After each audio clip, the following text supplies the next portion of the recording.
Hockey Inside Out, brought to you by Videotron.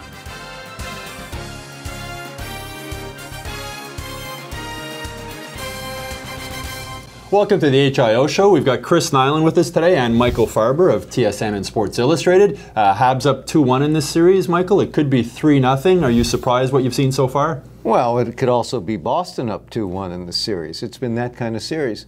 Am I surprised? No, because the Montreal Canadiens make the Boston Bruins crazy. And this great team with structure and Bruin-ness and the ability to push people around just plays like another team against Montreal. What's impressed you about the Canadiens so far? Well, their speed, their ability to handle the rough stuff. You know, there have been times they got in trouble in this series because they had the tough time to play on the boards.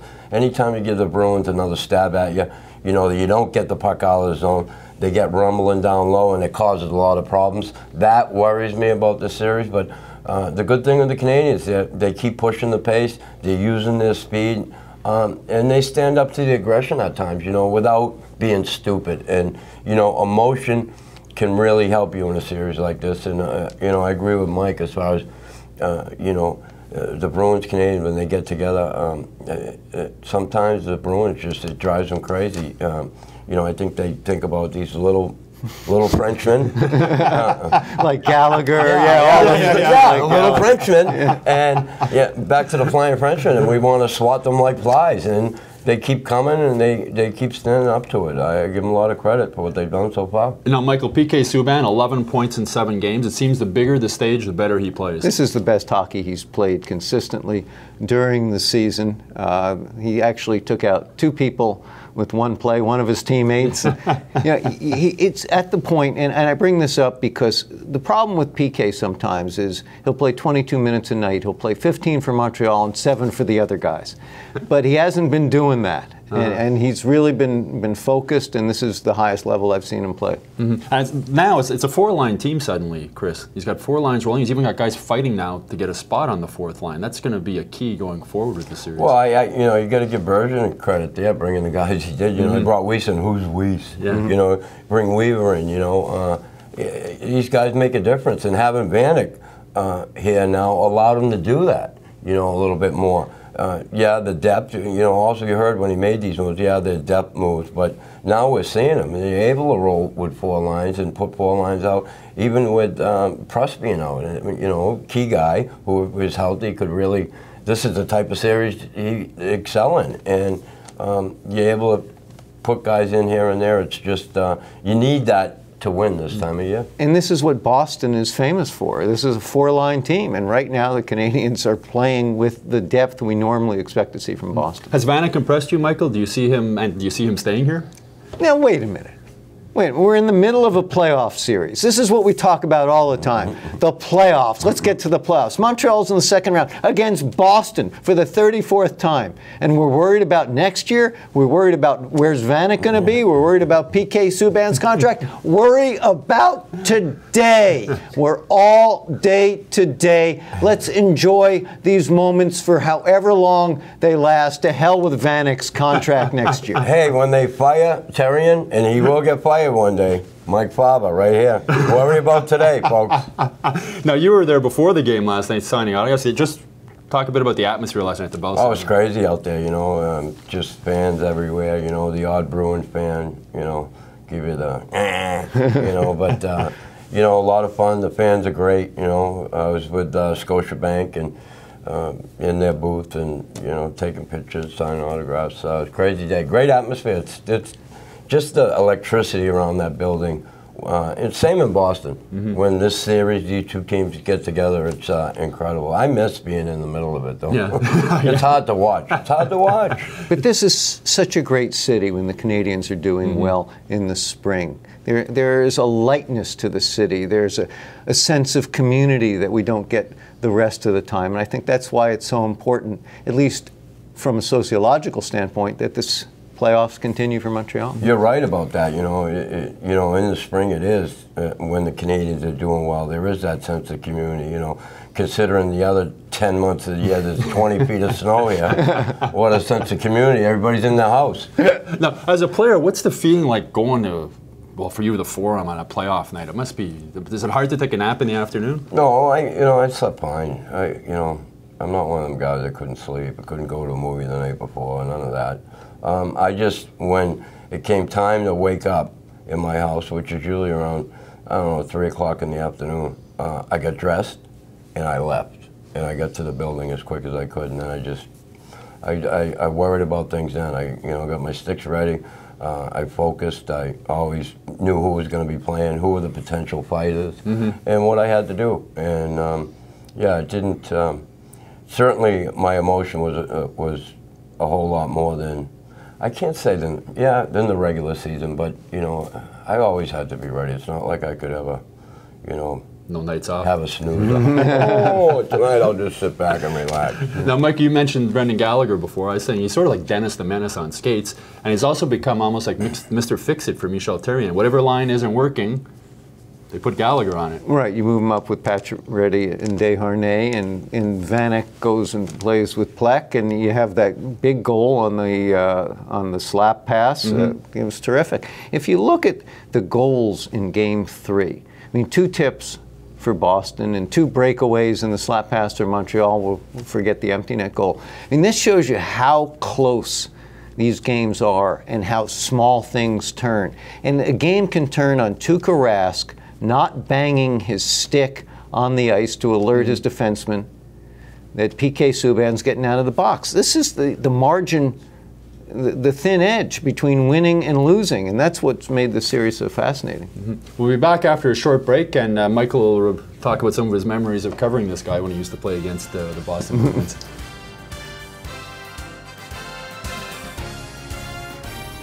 Welcome back to the HIO show. Now, Michael, you covered Knuckles in his days with the Habs playing against the Bruins. Any specific stories that stick out in your mind? Well, I think we have to go to the Boston Garden and Rick Middleton. You remember him, Chris? Yeah, I do. Yeah. Look at everybody bleeds in this game. So he lost a few teeth. Well, also that little butt end, I guess. At least that's what the Bruins say. It was not a butt end. It was in the back of my hand. Yeah, you can't convince anyone in the 617 area code of that. But more interesting than that incident was your walk to the bus after the game. What happened? I was going out to the bus, and I had all the security guards around me, and I told them that I don't need security. I'll be fine. This is my town. I'll be fine here. And I walked out, and my family was all there, and people were saying, we're going to kill you, we're going to effing kill you, Nilan, blah, blah, blah. And then a car pulled up, and they were still screaming, and 2 gentlemen got out of the car with hats on, collars up, and one of them went over and cracked one of the kids and knocked him out cold. And the crowd quickly dispersed. And it just happened to be my father-in-law, one of his guys. Scared Is that the story? That's the story. Yeah, scared a few people away. Now, Michael, May 10th is the 35th anniversary of the famous Too Many Men on the Ice penalty. You've got a feature coming up in Sports Illustrated on that. Your memories about that and what readers can look forward to on the side. I had just moved to Montreal that spring, and I had been covering the Islanders-Rangers semifinal and got back to Montreal in time for that Game 7. And I still remember Lafleur's goal and thought that was a fabulous shot. Now, by the standards of today, I've often doubted it because you wonder, did Gilbert lose his angle, or how can you score on an unscreened slap shot from that angle? And also because we've become so negative about things that, every goal happens to be a mistake, that we no longer appreciate the great plays. And I will go to my grave believing that was a great shot. And I talked to a lot of people about it, and they agree as well. Of course, you were a Bruins fan, even though you were a Canadiens draft choice. Did you think it was a great shot? No, I didn't. 'Cause at the time, I was a 17th round pick. I got a letter from the Canadiens inviting me to training camp, and no one talked to me. I didn't know too much about it. I just knew one thing.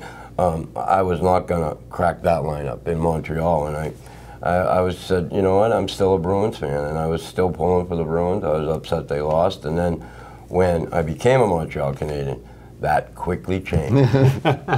Now, you have coaches and fans sort of complaining about the refereeing in the playoffs, Michael. You say that these coaches today... amateurs. I mean, rank amateurs. 1979, the year of too many men. Remember how the officials used to skate on the ice before games? Yeah. Well, Scotty Bowman would get to the rink at 8 a.m. and just start screaming at the officials. He calls a press conference to show film. I don't think it was videotape at that point. I think it was actually film of all the penalties that had not been called on the Boston Bruins. Well, Don Cherry is not putting up with this. He has his own press conference to announce that the league favors the Montreal Canadiens, that the officials are on side with the Canadiens because everyone wants the glamour team, Montreal, which had won 3 straight cups, in the final. Well, John Ziegler has had enough. The president of the NHL calls a meeting in Boston, gets the 2 coaches in a room, and is reaming them out, threatening them with $10,000 fines, which was a lot of money in 1979. And Don Cherry's looking at Scotty Bowman, and the only thing he can think of is John Ziegler is yelling at him is, here's a guy who's won Stanley Cups, and he's wearing a blue suit with brown hush puppies. Who wears a blue suit with brown shoes? Michel Therrien seems to be making all the right moves. One of his moves for Game 3 was dressing Douglas Murray instead of Bouillon. Good decision? Well, I like the move. Listen, if you use them right, I think it's an effective move. The thing is, Douglas Murray, he can clear the front of the net. He's mean. He goes to the corner to get the puck, and he comes up with it. He battles the puck out of his zone. One of the areas that the Canadiens have had a problem with is in their own zone, on the wall. Like I said earlier, the Bruins get another shot at them. They're battling for pucks, and they get overwhelmed by Boston's forecheck. A guy like Murray can take that away with one boom, you're on your butt, and the puck's out of the zone. Yeah, and he's glacial. I mean, there's no question. I mean, he is glacial. But the Bruins weren't storming the crease. I mean, when Murray was out there, Carey Price had some room. And he had a big hit on Bergeron. Big hit on Bergeron. And if you notice, after that hit, boom, boom, boom, things picked up. And there was a couple of times, and it was Carey Price in front of the net smothering the puck, and there was no Bruins nearby when Douglas Murray was on the ice. Now, another player, Michael Bourneval, on the ice in the last minute of the game last night. In his press conference after the game, Michel Therrien said he's progressed all year long. I don't see this kid being out of the Canadiens lineup for a long time, Michael. Well, especially with his speed. There's an element you bring, and there is some offense there. When you can deliver that from your 4th line, that's great. Mm-hmm. What's your take on Bourneval? Well, he's really good because he gets on the forecheck right away. If he uses that speed and gets in on top and create guys to move the puck quick, and you get good reads and you turn the puck over, it's going to create some offense for that 4th line, or at least some offensive zone time. Yeah. Marc Bergevin's moves are working out also, Michael. Dale Weiss, a beautiful goal last night on a breakaway. It almost seems like he's getting character guys that are almost like Marc Bergevin. When you look at Mike Weaver, guys like that. Yeah, I've never really thought of it that way, but that's not a bad analogy. Here is a guy who had been an assistant GM for 1 year, very slim resume in management. I thought it was a little bit of an out-of-the-box hire, but so far the mistakes have been minimal. Mm-hmm. You know what the hire was about, and Serge Savard said it best. And he said, listen, I came right from playing in Winnipeg into the general manager's office. And I know the game's different today, but still that job it was tough back then, and it's tough today. But Bergie, I think he learned a lot in Chicago in that short time, and he worked his way up. He only had 1 year as an assistant GM, but he was around it all the time. He was scouting, he was involved in a lot of that stuff, and I think it really helped him. Michael, can you see the Canadiens winning the series? Yeah, I thought we were going to look at a 7-game series. When it goes 7 games, either team can win. I still think it's a 7-game series. Chris? I still think it's 7, but you never know in this with these 2 teams. I mean, look, like we said earlier, Montreal could be up 3-0, Boston could be up 3-0. You know, they've been that close. So I'm looking at 7, and you know what? It goes 7 games and ends up back in Boston. They put a lot of pressure on the home team to win, and you know how Montreal plays down there. So, you know, we'll see what happens. I'm surely going to enjoy it while I can. Yeah. Well, however long it goes, it's always fun. Bruins, Habs, and this was a lot of fun too, guys. Thanks for coming in. See you next week with another HIO show.